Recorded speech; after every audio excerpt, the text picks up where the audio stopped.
आऊज़ुबिल्लाहि मिनश्शैतानिर्रजीम बिस्मिल्लाहिर्रहमानिर्रहीम। अस्सलामु अलैकुम वरहमतुल्लाहि वबरकातुहू। व्यूअर्स, मैं हूं मोहम्मद नदीम और आप देख रहे हैं H tech IT education. Viewers, C++ programming tutorial जारी है और आज इसका एक और बहुत ज़्यादा इम्पॉर्टेंट टॉपिक और वो है स्ट्रक्चर्स। तो आज के इस टॉपिक में सबसे पहले मैं ज़रा थ्योरेटिकली स्ट्रक्चर्स का बैकग्राउंड और स्ट्रक्चर क्या है, उसको कैसे डिफ़ाइन करते हैं, मेमोरी के अंदर इसकी रिप्रेजेंटेशन कैसे है, इन तमाम टॉपिक्स के बारे में आपको बताने जा रहा हूँ इंशाअल्लाह। और दूसरे नंबर पे आपको ये भी बताऊँगा कि ऑलरेडी हम अरेज़ पढ़ चुके हैं, तो हम ये देखेंगे कि अरेज़ और स्ट्रक्चर्स में क्या फ़र्क है। तो इंशाल्लाह ये जो वीडियो है एक तो आपको एग्ज़ाम में मदद देगी अगर आपने एग्ज़ाम देने हैं, और ये बहुत इंपॉर्टेंट टॉपिक है और अक्सर, और दूसरा इंटरव्यूज़ के अंदर कहीं आप जा रहे हैं तो उसमें भी आपको ये वीडियो बहुत हेल्प देने वाली है। तो उम्मीद है कि आप ये वीडियो स्किप नहीं करेंगे और इसको इंशाल्लाह अच्छी तरीके C++ के अंदर जो स्ट्रक्चर्स हैं उनको समझेंगे। अच्छा, आगे बढ़ने से पहले रिक्वेस्ट है कि अगर अभी तक आपने चैनल सब्सक्राइब नहीं किया तो आप चैनल को सब्सक्राइब कर लें, बेल के आइकन को दबा लें ताकि आने वाली जो वीडियोज़ हैं आपको मिलती रहें। चलें जी, हम चलते हैं अपने टॉपिक की तरफ। और हमारा आज का टॉपिक है वो है जी स्ट्रक्चर्स इन C++। देखें, थोड़ा सा अगर आप रिकॉल करें कि पहले हमने अपने प्रोग्राम्स के अंदर हम इनको यूज़ कर चुके हैं वेरिएबल्स को। अब वेरिएबल्स के अंदर आपने ये देखा है कि वेरिएबल्स बेसिकली क्या होती हैं कि वो आपके पास एक सिंगल इंफॉर्मेशन स्टोर कर सकती हैं। जिस तरह आपके पास ये एक फ्लोट वेरिएबल है, आपके पास करैक्टर वेरिएबल है, या आपके पास इंटीजर वेरिएबल है, ये यूँ कह लें कि सिंपल डाटा टाइप वेरिएबल्स हैं जो अब तक आप यूज़ करते रहें। तो इसके केस में क्या होता है कि इस C++ प्रोग्राम के अंदर ये सिंगल वैल्यू, यानी कि इंटीजर है तो किसी एक इंटीजर वैल्यू को स्टोर करेगी, अगर फ्लोट है तो किसी एक वैल्यू को स्टोर करेगी। ठीक है जी। अब ये वेरिएबल्स की बात कर रहा हूँ। अच्छा, अब उसके बाद फिर थोड़ा सा हमने एडवांस लेवल पे आए तो हमने एक अरे क्रिएट कर ली कि उसके अंदर चलें जी, वो अगर आपने ग्रुपिंग करनी है डाटा की, कोई 50, 100, 500, 1000, 10,000 जितने भी आपने स्टोर करने हैं, तो अरे उस उतने आइटम्स की अरे क्रिएट कर लें और उसके अंदर वैल्यू स्टोर कर लें। लेकिन उसमें भी एक प्रॉब्लम है। प्रॉब्लम ये है कि उसमें सिंगल टाइप के स्टोर हो सकते हैं, वो भी ग्रुपिंग तो हो सकती है लेकिन वो सिंगल टाइप की होगी, या तो एक अरे वेरिएबल आपकी इंटीजर की होगी, या फ्लोट की होगी, या करैक्टर की होगी, या एंड सो ऑन ऐसे होगी। और उसमें यह है कि जो आपके पास जो है one item of information store कर सकते हैं आप, चाहे अरे के अंदर या सिंपल वेरिएबल्स के अंदर। ठीक है जी। लेकिन अब अगर आपने डिफरेंट टाइप्स की वैल्यूज़ को किसी उसकी ग्रुपिंग करनी है तो भाई उसके लिए आपके पास है C++ के अंदर स्ट्रक्चर। और ये क्या है, बेसिकली आपके पास कलेक्शन है सिंपल वेरिएबल्स की, यानी कि सिंपल वेरिएबल्स की आपके पास एक कलेक्शन है। और the variables in structure can be different type, मतलब वही आपके पास जो वेरिएबल्स हैं वो कोई भी मुख्तलिफ टाइप्स की हो सकती हैं। ये फ़र्क है आपके पास अरे और स्ट्रक्चर के अंदर। और इसमें आप इंटीजर, फ्लोट और इसी तरह करैक्टर और इसी तरह आप और कोई वेरिएबल जो हमारे पास मौजूद हैं C++ के अंदर, कोई भी आप एक स्ट्रक्चर के अंदर यूज़ कर सकते हैं और उनको एक ग्रुप बना सकते हैं। अच्छा, इसमें जो है एक और चीज़ ध्यान में रखने वाली है कि जो आपकी अरेज हैं उसमें जो हैं वो सेम टाइप की होती हैं, जबकि जो स्ट्रक्चर है आपके पास वो डिफरेंट टाइप। तो ये डिफरेंट है जी आपके पास स्ट्रक्चर और अरे के अंदर। के अरे के अंदर क्या होता है, उसमें सेम टाइप की हैं। ठीक है जी, उसमें सेम टाइप की होती हैं और इसमें डिफरेंट टाइप्स की हो सकती हैं। अच्छा, और इसके जो डाटा स्ट्रक्चर के जो आइटम्स होते हैं उनको हम मेंबर्स ऑफ द स्ट्रक्चर कहते हैं, और जो अरे के अंदर आइटम्स होते थे हम उसको अरे आइटम्स कहते थे। ठीक है जी। इसके मेंबर्स यानी कि इसके अंदर जितनी भी हम वेरिएबल यूज़ करेंगे स्ट्रक्चर के अंदर। अब ये देखें कि थोड़ा सा कंसेप्ट आप क्लियर कर लें कि स्ट्रक्चर के अंदर भी हम वेरिएबल्स ही क्रिएट करेंगे। सिर्फ फ़र्क क्या है कि उन वेरिएबल्स को हम एक ग्रुप बना देंगे और उस ग्रुप को फिर एक नाम दे देंगे, और यूं कह लें कि ये आपकी अपनी एक कस्टमाइज्ड डाटा टाइप बन जाएगी, और उसको जहाँ पे मर्ज़ी आप जाके क्रिएट करें और उसको जहाँ पे मर्ज़ी आप यूज़ करें। अच्छा, इसके अंदर अब ये देखें कि C++ प्रोग्रामिंग के अंदर थोड़ा सा मज़ीद आपको ये बता दूं यहाँ पे कि सी प्लस प्लस प्रोग्रामिंग उसके अंदर अगर आप स्ट्रक्चर डिफ़ाइन करने जा रहे हैं तो वो कैसे करेंगे। देखें, पहले तो ये नीचे एक प्रोग्राम मैंने बनाया है, ये बेसिकली आपके स्ट्रक्चर को डिक्लेयर करेगी या डिफ़ाइन करेगी।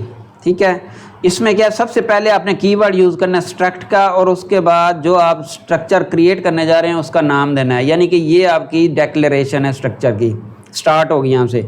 अब उसके बाद ये ब्रेसेस हैं, ब्रेसेस स्टार्ट होंगे और एंड होंगी, और जितने उसके अंदर मेंबर्स हैं जो हम अभी आप बात कर चुके थे कि स्ट्रक्चर के जो मेंबर्स हैं वो यहाँ पे, फ़र्ज़ किया मैं एक स्टूडेंट की स्ट्रक्चर क्रिएट करने जा रहा हूँ, तो उसका मैंने एक मेंबर रखा है आईडी, और दूसरा है उसका नेम, और तीसरा है उसका फ़ीस, यानी कि स्टूडेंट की फ़ीस कितनी है, और वो फ्लोट वेरिएबल में है।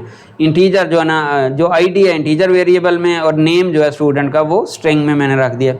अब ये देखें कि इसके अंदर स्ट्रक्चर के अंदर भी मैं वेरिएबल्स ही क्रिएट कर रहा हूँ, लेकिन इसका फ़र्क क्या है अरे में और इसमें। एक तो फ़र्क ये है कि अरे के अंदर सिमिलर डाटा टाइप्स हैं, इसमें डिफरेंट डाटा टाइप्स हैं, और दूसरा जो सिमिलैरिटी है अरे के साथ उसमें भी ग्रुपिंग है और इसमें भी ग्रुपिंग है। उसमें भी अरे को हम अपना नाम दे देते हैं, स्ट्रक्चर में भी अपना नाम दे देते हैं। तो यहाँ पे जो इसका सिंटैक्स है वो ये है कि यहाँ पे ये कीवर्ड आएगा स्ट्रक्ट का, उसके बाद आपके पास स्ट्रक्चर का नेम और ये। अच्छा, इसको अगर ग्राफिकली मैं थोड़ा आपको बताऊं तो ये देखें कि ये आपके पास बेसिकली आपके पास एक स्ट्रक्चर है। ठीक है जी, अब ये जो ब्रेसेस स्टार्ट हो रही हैं इसको कहते हैं डीलिमिट स्ट्रक्चर मेंबर, यानी कि जो ब्रेसेस हैं वो स्ट्रक्चर मेंबर्स को डीलिमिट करती हैं, यानी कि एक इसकी लिमिट बताती हैं कि कहाँ से स्टार्ट होगा और कहाँ पे एंड होगा। अब ये जितने भी होंगे इनको हम स्ट्रक्चर मेंबर्स कहेंगे, और सेमी कॉलम क्या करेगा, वो ये बताएगा कि इसकी डेफिनेशन मुकम्मल हो गई है। ठीक है जी, और कीवर्ड स्ट्रक्चर, और उसके बाद स्ट्रक्चर नेम भी कह सकते हैं या इसे टैग भी कह सकते हैं। अच्छा जी, अब ये तो हो गया इसकी डेफिनेशन, उम्मीद है कि आपको समझ आ गई होगी इसकी। और आगे चलते हैं, आगे थोड़ा सा ना इसका मैं आपको एक यूँ कह लें कि एक थोड़ी सी हिस्ट्री बता दूं कि जो स्ट्रक्चर को डिफ़ाइन करने जा रहे हैं होता क्या है कि ये मैंने ये तक यहाँ पे उर्दू में लिख दिया कि एक्चुअली हम खाका बनाने जा रहे हैं, यानी कि ये ब्लूप्रिंट है आपके पास, एक यूँ कह लें कि डाटा ग्रुपिंग का एक ब्लूप्रिंट है, या यूँ कह लें कि डिज़ाइन है, या टेम्पलेट भी कह सकते हैं, पैटर्न, प्लान, मैप, कोई एक चीज़ समझ लें, जो चीज़ आपको आसान लगती है वो समझ लें कि ये एक हमने जब स्ट्रक्चर को डिफ़ाइन किया तो स्ट्रक्चर को डेफिनेशन जो है ना उसकी डिज़ाइन को शो कर रही है, उसकी टेम्पलेट को शो कर रही है। ये जो है, ये जो स्ट्रक्चर डेफिनेशन है सिर्फ़ और सिर्फ आपकी जो है इसमें बहुत ज़्यादा इम्पॉर्टेंट है, आपके एग्ज़ाम पॉइंट ऑफ व्यू से, आपके कंसेप्ट पॉइंट ऑफ व्यू से, आपके इंटरव्यू पॉइंट ऑफ व्यू से। देखें इसमें जो अब मेमोरी रिप्रेजेंटेशन की, यानी स्ट्रक्चर को डिफ़ाइन करते हुए मैं अब आपको ये बताने जा रहा हूँ कि मेमोरी के अंदर इसकी रिप्रेजेंटेशन कैसे होती है। देखें, जब आप ये पिछले हमने स्लाइड्स के अंदर देखा कि जब आप ये डिक्लेयर करते हैं या डिफ़ाइन करते हैं स्ट्रक्चर, तो ये आपकी जो है वो मेमोरी के अंदर स्पेस क्रिएट नहीं करती।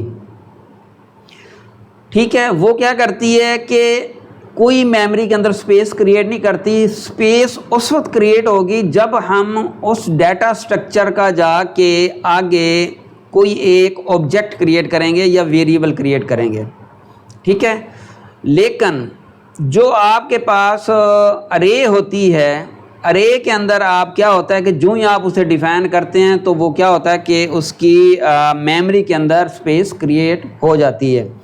अच्छा, इसी चीज़ को हम देख लेते हैं कि structure serves only as a blueprint for the creation of variables of type student. It does not create any structure variables, that is does not set aside any space in the memory. कोई memory के अंदर space create नहीं होगी जब आप ये structure declare करेंगे। हालांकि जब आपकी प्रोग्राम एग्जीक्यूशन हो रही होगी तो सबसे ऊपर हम स्ट्रक्चर यानी कि डिफ़ाइन करेंगे, लेकिन कंट्रोल उस वक्त आपकी मेमोरी के अंदर कोई स्पेस नहीं क्रिएट करेगा। इवन के स्ट्रक्चर के अंदर जो हमने वेरिएबल्स क्रिएट किए उनके लिए भी कोई स्पेस क्रिएट नहीं होगी। अब ये देखें, ये फ़र्क है आम वेरिएबल के अंदर और स्ट्रक्चर वेरिएबल के अंदर कि जब हम आम वेरिएबल यूज़ करते हैं तो जो ही हम वेरिएबल डिफ़ाइन करते हैं और कंट्रोल वहाँ पे कंपाइलर उसको हिट करता है तो वो उसको क्रिएट कर देता है एग्जीक्यूशन के दौरान ही। अच्छा, इसी तरह this is unlike the definite simple variable, यानी कि जो सिंपल वेरिएबल में क्या होता है कि हम जो ही डिफाइन करते हैं उसकी मेमोरी क्रिएट हो जाती है और इसमें क्रिएट नहीं होती। अच्छा जी, उसके बाद है जी structure definition merely specification for how structure variable will look when they are defined.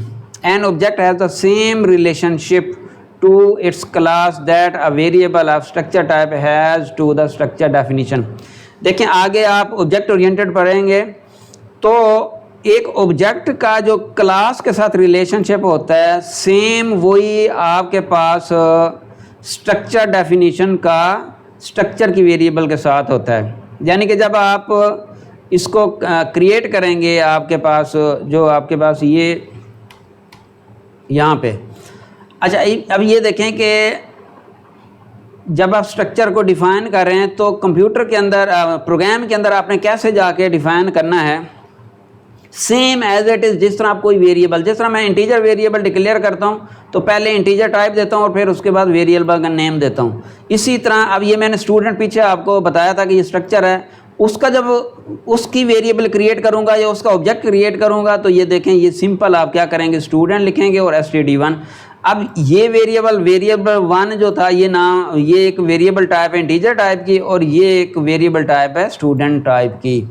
तो उसके बाद अब ये देखें कि ये कोई मतलब ऐसे नहीं है। जो C++ का एम है वो ये है कि इसका सिंटैक्स और उसके जो ऑपरेशंस हैं वो यूज़र डिफाइंड डाटा टाइप्स और जो बिल्ट इन डाटा टाइप्स हैं उनका बिल्कुल सेम होना चाहिए। इस वजह से यही वजह है कि ये इस तरीके से ये डिफ़ाइन होती है। अच्छा जी, ये तो था प्रोग्राम का थ्योरेटिकल पार्ट। इंशाअल्लाह इससे अगली वीडियो में मैं आपको VS कोड के अंदर यानी कि विजुअल स्टूडियो कोड के अंदर प्रैक्टिकली इसकी कुछ एग्जांपल शो करूँगा। तो इंशाल्लाह मिलते हैं अगली वीडियो में और दुआ है कि अल्लाह ताला हम सब के हलाल रिज़्क़ में बरकत अता फरमाए और अल्लाह ताला अपने सिवा किसी का मोहताज ना करे। इन दुआओं के साथ अल्लाह हाफिज़। अनटिल देन अल्लाह हाफिज़।